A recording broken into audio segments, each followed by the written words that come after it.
Bharat England మధ్య జరిగిన 4వ టెస్టు మ్యాచ్లో భారత్ జట్టు అసాధారణ తెగువతో పోరాడి ఘన విజయాన్ని సొంతం చేసుకుంది. ఈ విజయంతో భారత్ జట్టు తన ఆత్మవిశ్వాసాన్ని రెట్టింపు చేసుకుంది.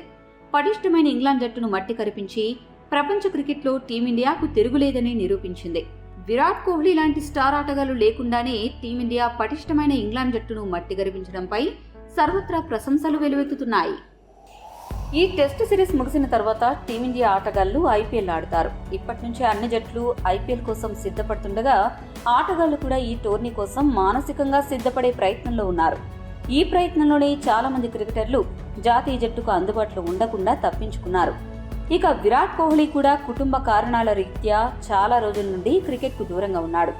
మరి విరాట్ కోహ్లీ ఐపీఎల్ అయినా ఆడతాడా అంటూ ఓ విలేకరి భారత మాజీ క్రికెటర్ సునీల్ గవాస్కర్ను ప్రశ్నించగా సునీల్ గవాస్కర్ వ్యంగ్యంగా స్పందించాడు. సునీల్ గవాస్కర్ మాట్లాడుతూ ఏమన్నాడంటే, ఇంగ్లాండ్తో జరుగుతున్న సిరీస్ అత్యంత కీలకమైనది. దీనికే అతడు ఏవో కారణాలు చెప్పి ఇంగ్లాండ్ సిరీస్ మొత్తం ఆడలేదు.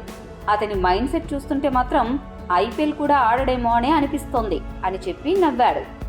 కోహ్లీ టీమిండియాకు ఆడకపోయినా ఐపీఎల్కు ఆడే అవకాశం ఉంది అని అర్థం వచ్చేలా గవాస్కర్ వెటకారంగా వ్యాఖ్యానించాడు అని భావించిన కోహ్లీ అభిమానులు అతడిపై దండెత్తుతున్నారు. ఈ విషయంపై గవాస్కర్ మరింత క్లారిటీ ఇస్తాడో లేదో చూడాలి. ఈ వీడియో మీకు నచ్చితే లైక్, షేర్, కామెంట్ చేయండి. మరిన్ని స్పోర్ట్స్ అప్డేట్స్ కోసం మా ఛానల్ను సబ్స్క్రైబ్ చేసుకోండి.